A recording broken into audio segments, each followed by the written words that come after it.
Jai Gurudev, tout le monde. Jai Gurudev de l'Inde. Voilà, ambiance indienne dans ma chambre.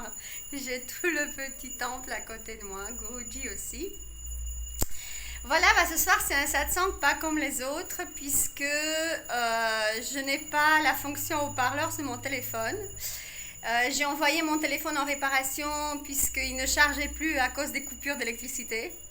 Et je me suis retrouvée en fait avec un téléphone qui n'a plus de fonction speaker, ce qui est embêtant parce que je ne peux pas vous entendre dans l'application Meet. Je vais voir sur Zoom si ça passe. Donc en tout cas voilà, vous m'avez en vidéo ce soir et je souhaitais quand même vous donner un petit satsang, voilà, privé pour notre groupe et vous parler un petit peu de mon expérience aussi de détachement ces derniers jours, puisque c'est tout Bhagavad Gita en fait. Non-stop, on vit Bhagavad Gita. Tous les jours, je vous ai dit, si on commence à se dire je vais faire mon expérience au parallèle avec la Bhagavad Gita, c'est ce qu'on va avoir. On va vivre des expériences qui vont nous aider à nous transformer et à passer des étapes, voilà, différentes étapes. Donc, premier chapitre, c'était passer au-delà de notre crise. Donc, Arjuna est en crise, comme nous, on est des fois dans des crises intérieures. Et donc, on a besoin d'enseignements, et c'est là que les enseignements arrivent. Sankhya Yoga, ne t'inquiète pas, tout cela va passer. Tout a été déjà écrit, donc on n'a qu'à vivre l'expérience. Et je me rends compte de plus en plus que tout a été écrit. En fait, je ne vous ai pas beaucoup parlé de mon expérience ici, mais avant de venir passer ces mois ici, j'ai préparé un bagage en fait que j'ai laissé sur place. Et j'ai préparé il y a 3 ans un autre bagage que j'ai laissé dans une autre ville, que j'ai ramené ici. Et je me retrouve en fait avec tout le nécessaire, toutes les choses dont j'ai besoin sont là. Pour vous dire que quand on fait certaines choses, on pense qu'elles sont juste comme ça, voilà, le flux du hasard. On n'avait plus assez de place pour emmener certaines choses, on les a laissées. Et en fait, non, c'est écrit. Votre âme écrit votre histoire et tout ce qui se déroule est écrit. Non, ça, je peux vous le confirmer par rapport à ce que je vis. Et regardez dans votre vie, faites-vous confiance, faites confiance à chaque moment que vous vivez, puisque ce sont des expériences qui vous sont données à vivre. Il n'y a jamais de hasard, il y a une logique divine dans chaque chose qu'on vit. Et donc dans la vie d'Arjuna, c'était la même chose. Donc ensuite, une fois qu'il dépasse sa crise intérieure avec l'aide de Krishna, il devient disciple et Krishna commence à se révéler à lui. Donc après lui avoir parlé du Sankhya Yoga et du Karma Yoga, donc on a vu un chapitre et demi, il lui parle du Karma Yoga. Ensuite, il se révèle à lui en tant qu'avatar, puisqu'il est prêt à écouter cela. Et qu'est-ce qui se passe plus loin?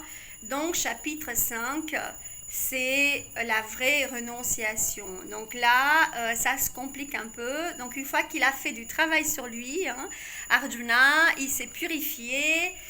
Il est prêt à écouter encore plus de choses. Il va plus en profondeur. Il faut voir que les premiers 6 chapitres, il y a beaucoup de notions qui se répètent et qui vont être reprises dans les 6 derniers chapitres de la Bhagavad Gita. Et les 6 chapitres au milieu, il y aura toute la partie sur le Bhakti Yoga. Donc on verra en détail au fur et à mesure. Voilà, donc on a ce chapitre 5, Karma Sannyasa Yoga, la vraie renonciation, où Krishna lui dit que les deux voies ne font qu'une. Donc ça, on a vu la dernière fois, que les deux mènent au même objectif, tout en étant différentes. Mais quand même, le Karma Yoga, c'est une voie plus facile. Donc ça, on répète par rapport à ce qu'on a dit. Si vous faites du seva, de l'action désintéressée, même une petite action désintéressée, elle est magnifique, elle vous donne des bons points au paradis, dans la banque du ciel. Voilà, donc on va essayer de voir pour avancer un petit peu dans le chapitre 5, vous pouvez déjà ouvrir votre livre au chapitre 5 et il y a cet état d'équanimité, d'égalité dont Krishna parle. Donc on a vu dans les versets 18-26 que les sages perçoivent tout avec la même vision. Aujourd'hui, en fait, lorsque je lisais le livre, j'ai trouvé une belle citation que je voulais vous donner, puisqu'elle m'a semblé qu'elle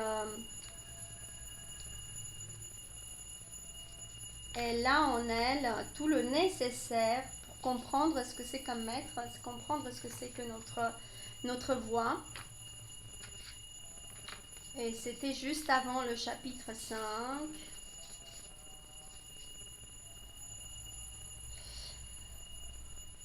Celui qui a la foi, donc c'est le verset 39 à la page 83. Celui qui a la foi va obtenir cette connaissance s'il est motivé, s'il se dédie à cela, à ce travail, et s'il a contrôlé les sens.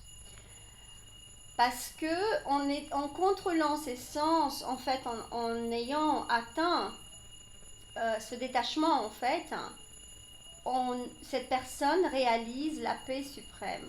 Donc en fait, il faut se souvenir que les premiers chapitres, c'est tout en fait au sujet du détachement. Donc beaucoup de versets parlent du détachement et du fait qu'il est très très important de se détacher de nos sens, de ce qu'on aime, de ce qu'on n'aime pas, de ce qu'on veut, de ce qu'on ne veut pas, et d'être équanime. Et si on n'y arrive pas, justement se perdre soi-même, s'oublier soi-même dans l'action, de façon à retrouver cette paix intérieure. Puisque si on ne cherche rien, on n'a pas de désir qu'on nourrit tout le temps, et du coup on n'a pas de tristesse, puisque si on a un désir qui ne se réalise pas, on est triste après. Du coup on avance beaucoup mieux. On va avancer dans le chapitre 5, donc on avait fait la moitié. Et donc après avoir encore une fois parlé de cet état d'être équanime, égal, Krishna commence à introduire le yoga. Et là aussi, je vais vous raconter une anecdote. Dans le chapitre 6,